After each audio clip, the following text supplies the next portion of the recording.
तो वेल साथियों, नमस्कार और स्वागत है आप सभी का।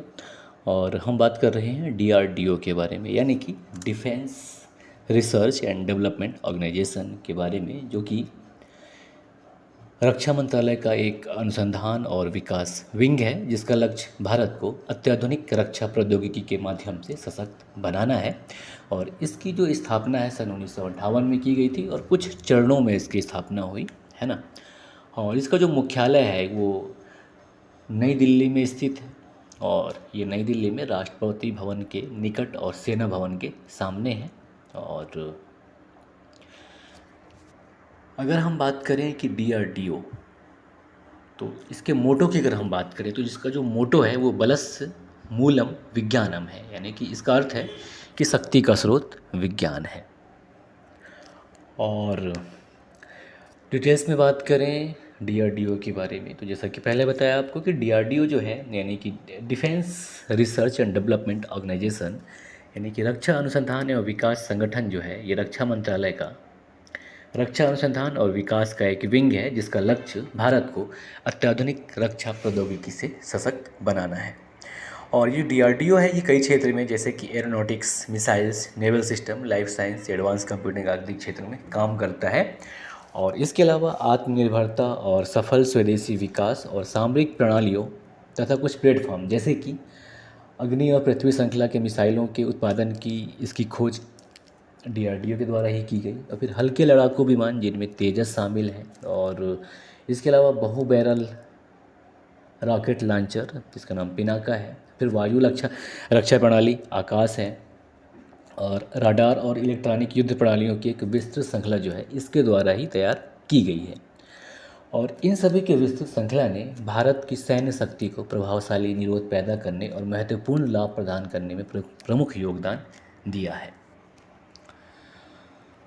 और आगे बात करें हम कि इसका गठन कैसे किया गया, तो मतलब किस परिप्रेक्ष्य में हुआ, तो जैसे कि विश्व में युद्ध परिदृश्य चल ही रहा था, क्योंकि सन 45 में दूसरी विश्व युद्ध खत्म हुआ। और तो उसी कंडीशन में देश आज़ाद भी हुआ सन 47 में।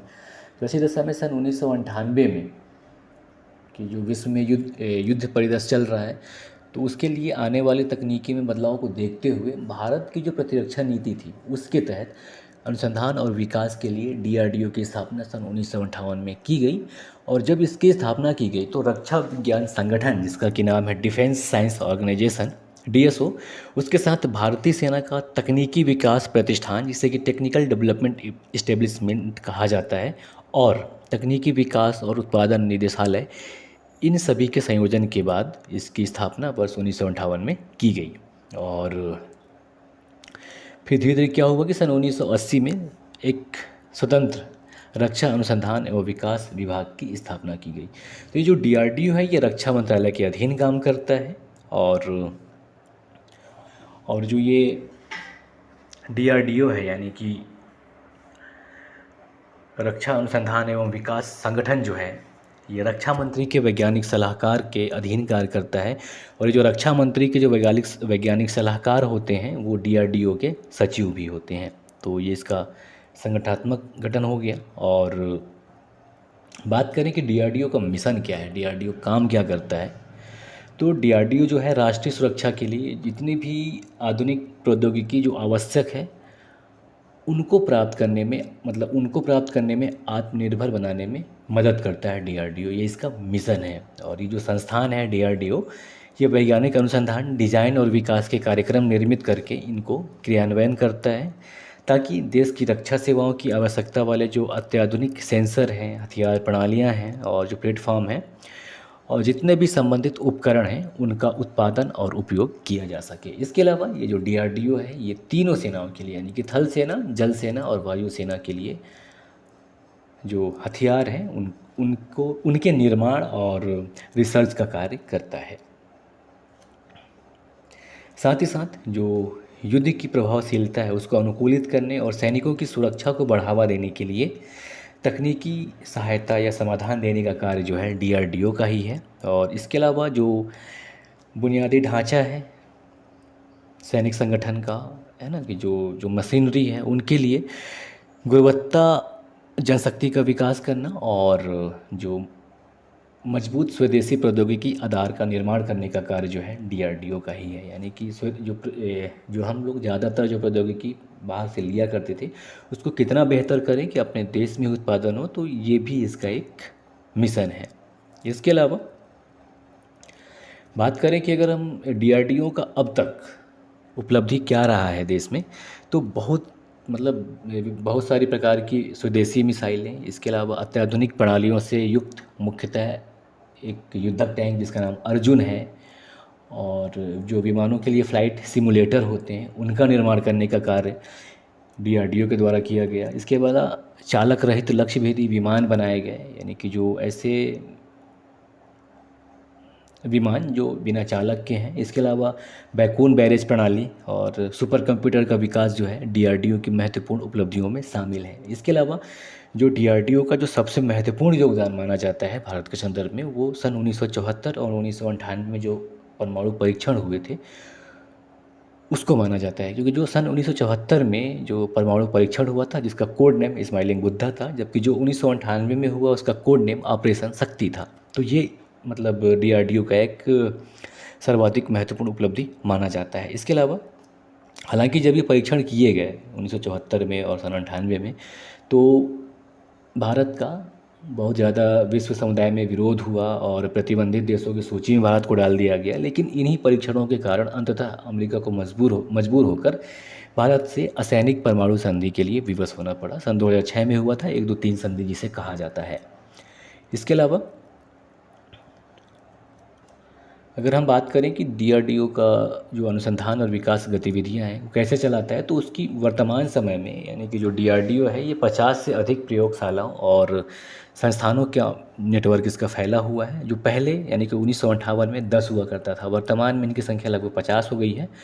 और ये जो इनकी प्रयोगशालाएँ और जो प्रतिष्ठान हैं ये रक्षा प्रौद्योगिकी के विभिन्न क्षेत्र जैसे कि वैमानिकी हो गया, यानी कि विमान वगैरह हो गया, शस्त्र हो गया, प्रक्षेपास्त्र यानी मिसाइल, इलेक्ट्रॉनिक्स एवं मशीनिकल पुर्जे। इसके अलावा जो लड़ाकू विमान है, वाहन है, इंजीनियरिंग प्रणाली है और नौवहन प्रणाली है, कंप्यूटर सिस्टम है और ऊंचाई वाले क्षेत्रों में कृषि करना, ये काम भी करता है कि कृषि के विकास के लिए भी काम करता है। और भूगर्भ विज्ञान और भोजन प्रौद्योगिकी यानी कि खाद्य पदार्थ का प्रौद्योगिकी और न्यूक्लियर मेडिसिन और सहवर्ती विज्ञान आदि क्षेत्रों में भी ये विकास के कार्य करता है। और अभी हालिया यानी कि जब कोविड-19 चल रहा था तो डीआरडीओ के द्वारा बहुत सारे तकनीक विकसित किए गए थे टेस्टिंग के लिए। और इसके अलावा डीआरडीओ ने जिन शस्त्र और उनमें प्रयुक्त होने वाले उपकरणों का विकास किया है, अगर हम बात करें तो एक है इंडियन फील्ड गन जिसका एक है, दूसरा है इंसास राइफल जो कि 5.56 मिलीमीटर है और युद्ध क्षेत्र में वाहनों को सुरक्षित मार्ग प्रदान करने के लिए चार्ज लाइन सुरंग साफ करना, ये काम भी डीआरडीओ के द्वारा किया गया है। इसके अलावा रात्रि समय में जो युद्ध होता है तो उसमें युद्ध क्षमता बढ़ाने के लिए रोशनी प्रदान करने वाला बारूद का निर्माण करना और युद्धक विमान के लिए क्लस्टर शस्त्र प्रणाली विकसित करना, यह डीआरडीओ के द्वारा ही किया गया है। और जो ऐसे विमान जो कि तीव्र गति से उड़ान भरते हों उनके लिए नई पीढ़ी के बम तैयार किया गया है डीआरडीओ के द्वारा। और नौसेना सुरंगें और 105 मिलीमीटर FSAPD आदि डीआरडीओ के द्वारा विकसित किए गए हैं। इसके अलावा इलेक्ट्रॉनिक्स एंड इंस्ट्रूमेंटेशन के क्षेत्र में भी डीआरडीओ ने काफ़ी तरक्की की है, जैसे सेना और नौसेना के लिए कम ऊंचाई पर टोह लेने वाले रडार का निर्माण करना, जिसमें इंदिरा 1 और इंदिरा 2 शामिल हैं। ये टोही विमान आते हैं, रडार विमान हैं। इसके अलावा हल्का फील्ड तोपखाना रडार, फिर युद्ध क्षेत्र में निगरानी करने के लिए रडार, ये सब डीआरडीओ ने ही विकसित किया है। इसके अलावा स्वचालित इलेक्ट्रॉनिक स्विच और तूफान से प्रभावित लोगों की खोज करने वाला यंत्र जिसे कि टाइडेक्स कहा जाता है, ये डीआरडीओ ने विकसित किया है। और ईडब्ल्यू प्रणालियाँ और रात्रि दिग्दर्शक उपकरण तथा सुरक्षित टेलीफोन सेक्टेल, इस सब का विकास डीआरडीओ के द्वारा ही किया गया है।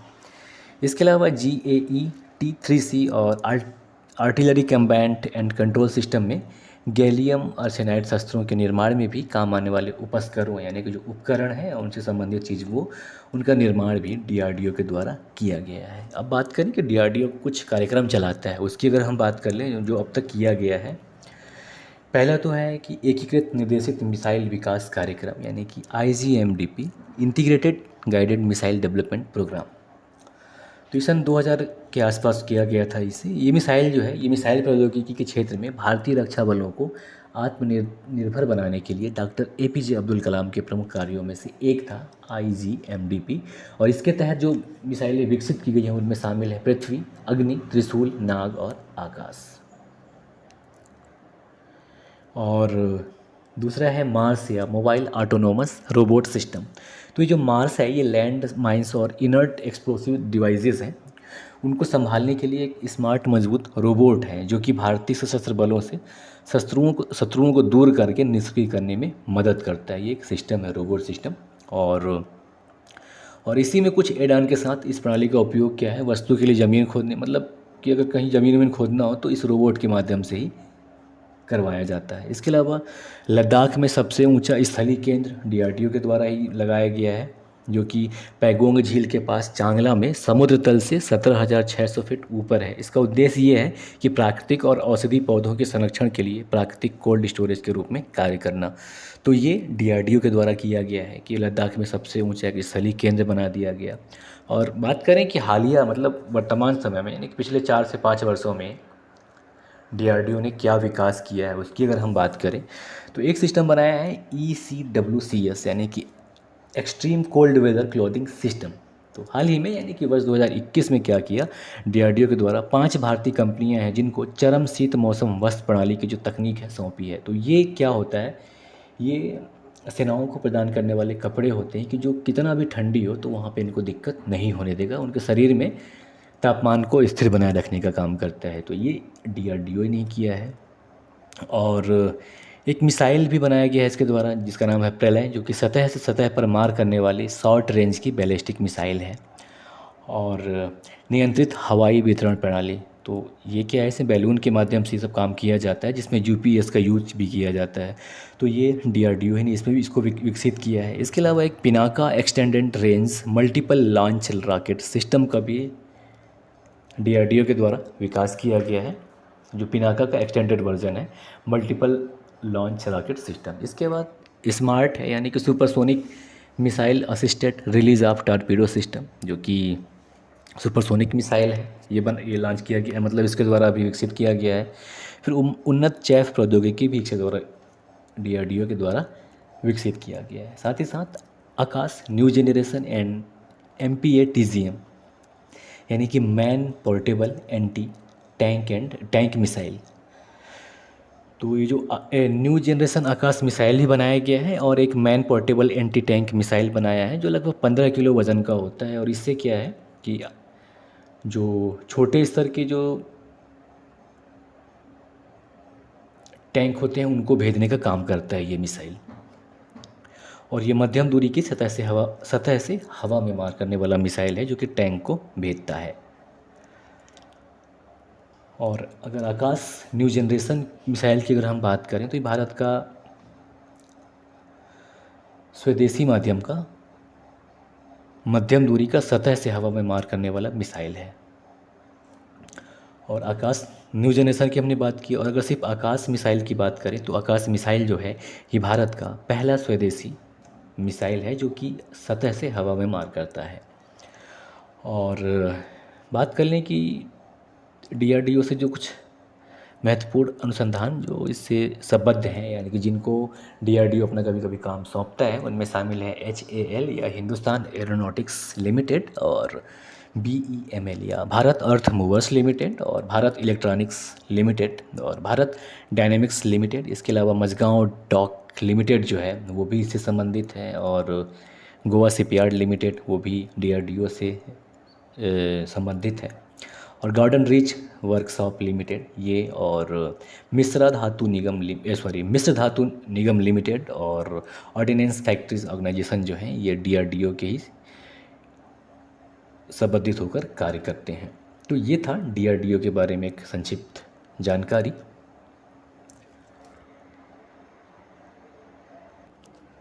तो आई होप कि ये वीडियो आपके काम आए, और दैट्स इट। नमस्कार, जय हिंद।